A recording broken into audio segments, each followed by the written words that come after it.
ललित अंबरनाथ साहब, मतलब बहुत दिनों के बाद मतलब ये तस्वीर देखने को मिली है। बुजुर्ग तो छोड़ दीजिए, बच्चों को आगे किया जा रहा है, उनसे नारे लगवाए जा रहे हैं। उनमें से मैं दावे के साथ कह रहा हूं, किसी बच्चे से पूछ लीजिए कि नसरुल्लाह कौन है, उसके बारे में कितना जानते हैं, 5 लाइन में बता।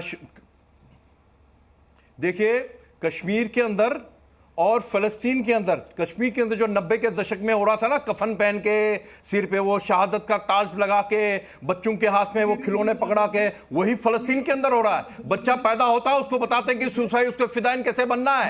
ये इनकी तहजीब है, ये इनका जिहाद है। और सुनिए, दुनिया भर में सबसे लंबी जंग चलने वाली जंग है सुन्नी और शिया लोगों की। सिर्फ हमास के लिए गाजा पट्टी में और कश्मीर के अंदर, हिंदुस्तान के अंदर सुन्नी और शिया इकट्ठे कर रहे हैं, नहीं तो पूरे अरब वर्ल्ड के अंदर खुशियां मना जा रहे हैं। लेबनान के अंदर सुन्नी लोग खुशी मना रहे हैं, लेबनान में सुन्नी लोग खुशी मना रहे हैं। मातम अगर बड़ा है तो कश्मीर के जहादियों को बड़ा है, मातम उनको बड़ा है जो तालिबान को फ्रीडम फाइटर मानते हैं। निकल जाओ तुम, नसरुल्लाह के पास चले जाओ, नसरुल्लाह के पास चले जाओ, नहीं तो तुमको भेज दिया जाएगा। भारत की सरकार करेगी, तुम्हारा इंतजाम करेगी तुम्हारे लिए। जो इस देश में रहना है ना, तो हिंदुस्तानी बन के रहो। इस्लाम के नाम पे कल को हिजबुल्लाह हिंदुस्तान के ऊपर हमला करेगा, तुम हिजबुल्लाह के साथ खड़े रहोगे। कल को हिजबुल्लाह हिंदुस्तान के ऊपर हमला करेगा, तुम हिजबुल्लाह के साथ खड़े रहोगे, हमास के साथ खड़े रहोगे। गद्दार आपका नाम पर मुंह बंद रहेगा। 7 अक्टूबर को जो हमास को फलस्तीन मत बोलो, हमास को फलस्तीन मत बोलो, हमास को फलस्तीन मत बोलो। हमास जहादी है, दहशतगर्द है। जो 7 अक्टूबर को उन्होंने किया, उसके लिए तो एक हमास को दफन करना चाहिए, मिट्टी में मिटाना चाहिए। जो औरतों के साथ किया, नहीं आप मुझे बताएं, जो इजराइल जवाब में क्या करेंगे? अगर आपको मोहब्बत है ना फलस्तीनियों को, आपको सुनिए, आपको फलस्तीनियों के साथ मोहब्बत है, आप फलस्तीनियों को बोलिए उनके हॉस्टेजेस को छोड़ दीजिए, हमास को सरेंडर करा दीजिए। जंग कल रुक जाएगी, आपकी शांति, आपके नसरुल्लाह बच जाएंगे। आपको जंग के बगैर चैन नहीं आता, आप सिर्फ तबाही कर सकते हो। जो लोग मैं दीपक बोरा सर आपके पास आ रहा हूं। इतना तो हिजबुल्लाह नहीं रो रहा होगा सर, दीपक सर, इतना तो हिजबुल्लाह नहीं रो रहा होगा जितना यहां पर कुछ लोग रो रहे हैं। एग्जैक्टली सर, मैं क्या कह सकता हूं? Exactly.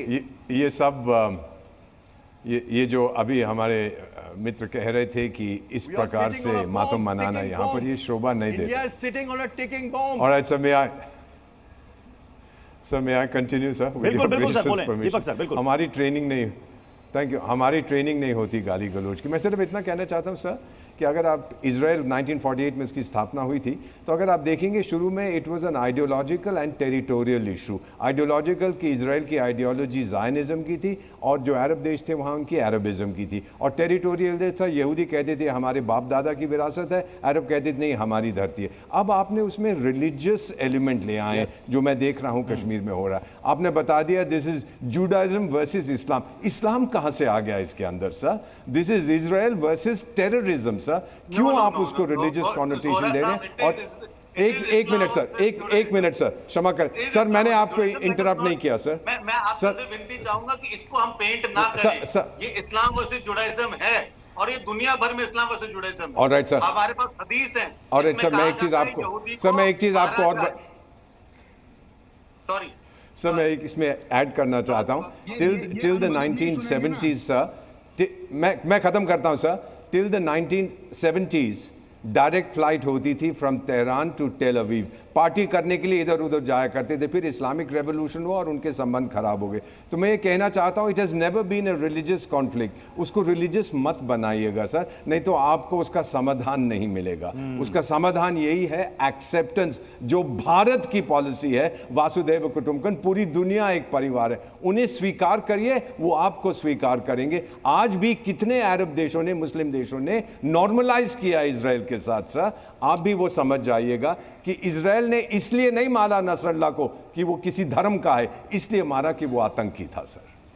मुनीब साहब, तो इसको रिलीजियस पेंट से कौन पेंट कर रहा है ये बताइए ना।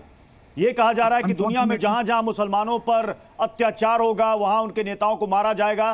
तो बतौर मुसलमान हिंदुस्तान में हम इसकी आवाज क्यों ना उठाएं? अब इससे फिलहाल तो रिलीजियस इसी कलर कौन डिबेट दे में रहा है? पेंट किया जा रहा है, मैं ज्यादा दूर नहीं जाऊंगा, लेकिन देखिए कपल ऑफ पॉइंट्स मैं इतना बोलना चाहूंगा कि please again I second the gentleman who just spoke, इसको जुडाइज्म वर्सेस इस्लाम मत बनाइए। This may be Zionism versus say PLO, Arab League, whatever other federations they have. This is a political problem, and I repeatedly tell you, further radicalization, further pushing each other up the wall will never bring about a solution. A country like Bharat, which recently resolved the problem of Russia and Ukraine, must come forward as a Vishwaguru. Since we claim India to be a Vishwaguru, India as a Vishwaguru must come forward and say, मैं बैठूंगा and मैं आपकी piece broker Munib करूंगा। साहब, आप अंतर्राष्ट्रीय राजनीति और रिलेशन पर तो आप कह रहे हैं, लेकिन यहां पर कश्मीर में कुछ पार्टियों को जो दर्द हो रहा है, इसके बारे में आप खामोश क्यों हैं? मैं खामोश नहीं बैठा हूं, मैंने आपको पहले ही बता दिया, पॉलिटिसाइजेशन ऐसे इश्यूज कौन को कर रहा है सर? पॉलिटिसाइज करना कौन कर रहा है? आप कह रहे आपके साथ हैं खेलने ना, के अगर बराबर है। पॉलिटिसाइज किया जा रहा है तो क्यों किया जा रहा है और किस मकसद से देखिए, किया जा रहा है? मैं उनके दिल का हाल तो नहीं बता सकता, मैं आपको इतना जरूर बता सकता हूं कि मैं इसका जवाब वकार भट्टी साहब आपसे लूंगा। वकार भट्टी जी, मुनीब साहब कह रहे हैं कुछ लोग पॉलिटिसाइज कर रहे हैं, यही तो मैं समझने की कोशिश कर रहा हूं, क्यों पॉलिटिसाइज किया जा रहा है? आप मुझे बोलने दीजिए, बीच में जब कोई आ जाता है। बोलिए, लेकिन प्लीज जब भी बोले मर्यादा शब्दों का इस्तेमाल करें। मैं सबसे कह रहा हूं प्लीज एक दूसरे पर पर्सनल कमेंट ना करें। कंटिन्यू। देखिए, मर्यादा तब तक रहेगी जब तक मेरा बीपी हाई कोई नहीं कराएगा, इसलिए मुझे भी बोलने दीजिएगा। नहीं, ये कौन सी बात हो गई कि बीपी जब तक हाई नहीं कराएगा? पानी रखिए ना, पानी पीजिए ना। मुझे भी टोकेंगे तो हाई हो जाता ना, ऑटोमेटिक ही हो जाता, क्या करें? इसलिए बीच चुप करके सुन लेना, मेरा तर्क भी सुन ले। देखिए, जब इजराइल 75 साल से, करीब 70-75 साल से फलस्तीनियों को चुन के, उनके बच्चों को, उनकी महिलाओं को, उनके बुजुर्गों का कत्ल कर रहा है, तो इजराइल को आतंकवादी नहीं बोलते लोग, उल्टा इजराइल को सपोर्ट करने वाले फलस्तीनियों को और हमास को आतंकवादी बोलते हैं। हमास कौन है? हमास के नौजवान कौन है? वो वही नौजवान है जिनके परिवारों को खत्म कर दिया इजराइल की फौज ने। वो नहीं दिखा आपको? मतलब ये वकार भट्टी साहब, क्या हो गया आपको? वकार भट्टी साहब, क्या हो गया आपको? मतलब आप हमास क्या नजर आ रहा है आपको? हमास क्या नजर आ रहा है आपको? वकार भट्टी साहब, क्या बात कर रहे हैं? झूठ लग रहा है आपको? इंडिया ने नहीं, तो फिर अलकायदा और लश्कर तैयबा, जैश ए मोहम्मद, ये लोग कौन है? ये कौन संगठन है?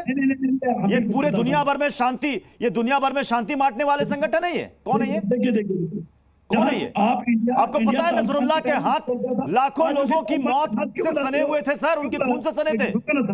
सर दलील से सुनो ना, जब इंडियन गवर्नमेंट तालिबान को आज क्यों हाथ मिलाती है? आ जाओ चाचा, आ जाओ, हमें अपना मान लो, हम अपने आपके हैं, पाकिस्तान आपका दुश्मन है, आप क्यों मोदी जी गले लगा रहे हो तालिबानियों को?